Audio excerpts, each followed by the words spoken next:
గారు కూడా యాడ్ అయ్యారు. ముందుగా ప్రసాద్ గారు, రేపటి నుంచి ఈ ప్రచార సునామీ స్టార్ట్ అవుతోంది. సో ఎవరెవరు ఏ స్టాండ్ తీసుకునే అవకాశం ఉంది? డెఫినెట్గా తెలుగుదేశం పార్టీ కానీ చంద్రబాబు నాయుడు కానీ పవన్ కళ్యాణ్ ఇది ఉమ్మడి ప్రచారానికి కూడా భాగంగా కూడా ఖచ్చితంగా జగన్ ప్రభుత్వం వల్ల జరిగిన అరాచకాలు అన్నీ ప్రజలు కలెక్టరేట్ని చూశారు. కాబట్టి డెఫినెట్గా ప్రజలకి కొత్త ఆశలు చిగురింపజేసే ఉద్దేశం వాళ్ళిద్దరికీ ఉంది. ఆల్రెడీ నాయకత్వం మీదకి వచ్చేసింది. ప్రజలకి ఇప్పుడు వాళ్ళు కొత్తగా చెప్పేది కూడా ఏమీ లేదు. అరాచకాలు 4 ఏళ్ళ నుంచి ప్రజలు అనుభవించారు.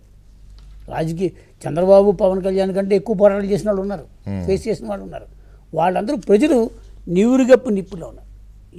ఎప్పుడు బ్యాలెట్ ఓపెన్ చేస్తారా, ఎప్పుడు ఓటేసి జగన్ ప్రభుత్వాన్ని సాగనంపుదామా అనే ఒక ఆలోచన ఎదుర్కొన్నాం.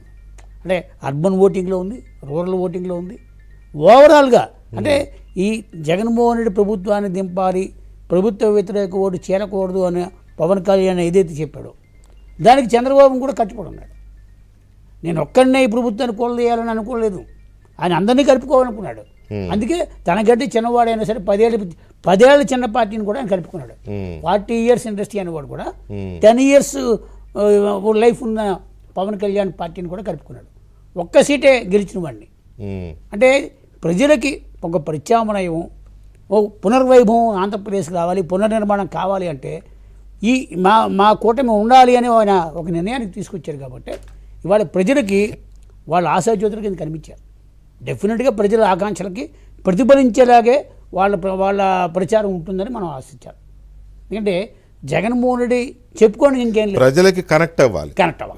అది ఎంతవరకు కనెక్ట్ అవుతారు అనేది ఇక్కడ ఒక రకంగా చెప్పాలంటే తెలుగుదేశం పార్టీ సంస్థాగతంగా ఎంత పటిష్టంగా ఉన్నా కొన్ని ప్రభుత్వ అరాచకాలను అడ్డుకోగలిగింది. కానీ ప్రజలకి జరుగుతున్న నష్టాలను మాత్రం వాళ్ళు ఫోకస్ చేయలేకపోయారు. జిల్లా స్థాయిలో కూడా ఓవరాల్ స్టేట్ వైడ్ పాలసీ పెట్టుకున్నారు. కానీ కొన్ని జిల్లాల్లో కొన్ని కారణాలు, కరోనా వల్ల కావచ్చు, లేకపోతే కేసులు జగన్మోహన్ రెడ్డి విశాఖపట్నంలో విధ్వంసాన్ని తెలుగుదేశం ఖండించలేకపోయినా జనసేన గట్టిగా ఖండించింది.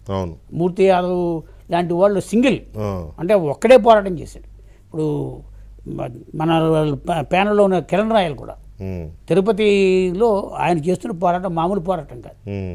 ఒక పక్కనే పెద్దిరెడ్డి రామచంద్రాలను ఎదుర్కొని, ఇంకొక నుంచి రోజాను ఎదుర్కొని ఆయన ప్రత్యామ్నాయంగా అంటే యంగ్స్టర్ ఆ వయసులో ఈ జగన్మోహన్ రెడ్డి ప్రభుత్వాన్ని అటాక్ చేయడంలో మాత్రం నెంబర్ 1లో ఉన్నారు. అందుకు మాత్రం మనం అభినందించాలి. అంటే ఆ నాయకత్వాన్ని అభినందించాలి. పవన్ కళ్యాణ్ స్ఫూర్తితో ఆయన పనిచేశాడా, ప్రజల ఆకాంక్షలకు అనుగుణంగా పనిచేసాడు పక్కన పెట్టండి. ఇలాంటి లీడర్షిప్ కూడా రాష్ట్రానికి ఉంది అని ఒక భరోసా కల్పించారు. ఆ విషయంలో పవన్ కళ్యాణ్ చంద్రబాబు నాయుడు ఒకే బాటలో వెళ్ళారు, ఒకే మాట. అది రేపటి నుంచి ఇప్పుడు ఈ విషయాన్ని రేపటి నుంచి జనానికి చెప్పగలగాలి, ప్రజల దృష్టిని మళ్ళీ తన వైపు తిప్పుకోగలగాలి.